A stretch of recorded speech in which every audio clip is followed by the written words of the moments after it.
ત્યારે એક વડલાની નીચે ભગવાન શિવને બેઠેલા જોયા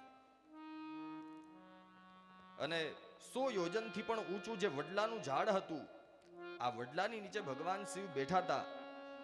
એ સમયે ભગવાન શિવનું સ્વરૂપ કેવું હતું એનું વર્ણન કરતા અહીંયા ભાગવતજીના 4થા સ્કંદના 6થા અધ્યાયના 36મા શ્લોકમાં લખ્યું છે.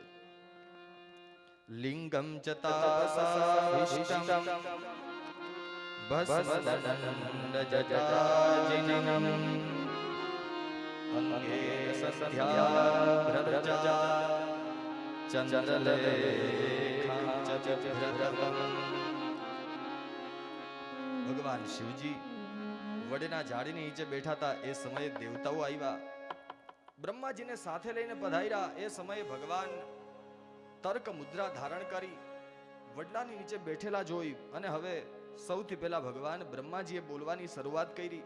કહ્યું, પ્રભુ આપ તો જગતના સ્વામી છો. આદિ ભગવાનની સ્તુતિ કરી અને ત્યાર પછી કહ્યું, પ્રભુ દક્ષ તો અજ્ઞાની છે અને એને જે દુર્વચનોથી તમારું ચિત્ત દુભાવ્યું છે. મહાપુરુષોનો સ્વભાવ એ હોય કે કદાચ મારવા યોગ્ય પુરુષ હોય ને એને પણ જ્ઞાની માણસ મારતો નથી, એવું અહીંયા બ્રહ્માજીએ ભગવાનને કહ્યું. અને એટલા માટે આપણે બધા કથાકારો તો વારે વારે કહેતા હોય કે બદલો લેવો સહેલો છે, પણ કોઈને માફ કરી દેવો, કોઈને ક્ષમા કરી દેવો ને એ બહુ અઘરો છે.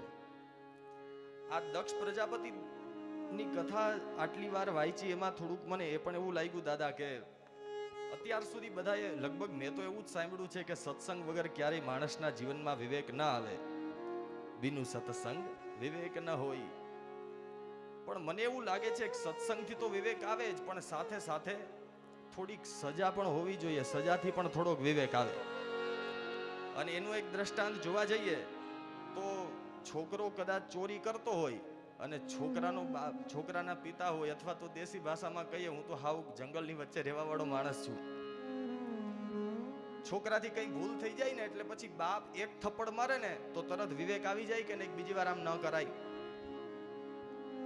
અને મહાપુરુષોનો ક્રોધ પણ કલ્યાણકારી હોય. જેમ પેલી બહુ જાણીતી કથા નથી કે એક દિવસ એક ચોર ચોરી કરતા પકડાઈ ગયો એટલે પછી એને ફાંસીની સજા થઈ. ફાંસીની સજા થઈ એટલે છેલ્લે પૂછ્યું, ભાઈ તારી કઈ છેલ્લી ઈચ્છા છે? એટલે પછી જેને સજા થઈ હતી એને કીધું, ભાઈ મારી છેલ્લી ઈચ્છા એવી છે કે મારે મારી માને મળવું છે. એટલે પછી કહ્યું, કઈ વાંધો નહીં. માને બોલાવ્યા અને જેવા છોકરાની સામે એની માતા આવ્યા એટલે પછી તરત એને નાક ઉપર બચકું ભર્યું, નાક ઉપર બટકું ભર્યું.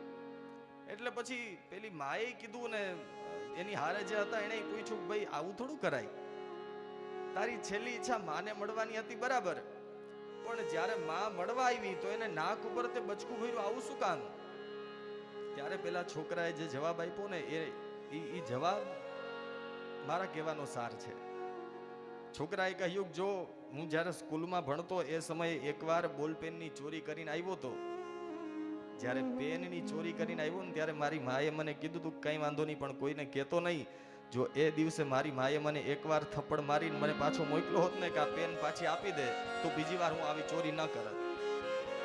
એનો મતલબ બીનું સત્સંગ વિવેક ન હોય, વાત સાચી, પણ ક્યારેક ક્યારેક સજા કરવાથી પણ માણસમાં વિવેક આવે. તો બ્રહ્માજીએ પ્રાર્થના કરી કે પ્રભુ હવે આપ ફરી પાછા યજ્ઞશાળામાં પધારો અને દક્ષના યજ્ઞને પૂર્ણ કરાવો. અહીંયા તો બ્રહ્માજીએ જ કહી દીધું હતું કે દક્ષ પ્રજાપતિને બકરાનું મસ્તક ચડી જાય, ભૃગુ ઋષિના દાઢી અને મૂછ પાછા હતા એવા થઈ જાય, પૂખા દેવના દાંત ફૂટી આવે, ભગ નામના દેવતા છે એમની આંખો પણ ફરી પાછી હતી એવી રીતે થઈ જાય. એ સમયે ભગવાન શિવજી પ્રસન્ન થયા, શાંત થયા અને કહ્યું કે બ્રહ્માજી દક્ષની ભૂલને તો હું ક્યારનો ભૂલી ગયો. અને અહીંયા પણ ભગવાને એ જ કહ્યું કે જ્યારે કોઈ પણ બાળક છે એ પોતાનો રસ્તો ભૂલી જાય ત્યારે એના પિતા જેમ એને દંડ કરીને સીધો રસ્તો બતાવે એમ મેં તો ખાલી દક્ષ પ્રજાપતિને સીધો માર્ગ બતાવવાનો ઉપાય કર્યો છે. અને એ સમયે ભગવાનની આજ્ઞાથી દક્ષ પ્રજાપતિનું જે મસ્તક હતું એ તો બળી ગયું હતું. હવે અજમુખમ શિરાહ બકરાનું મસ્તક ફરી પાછું ચડાવવામાં આવ્યું.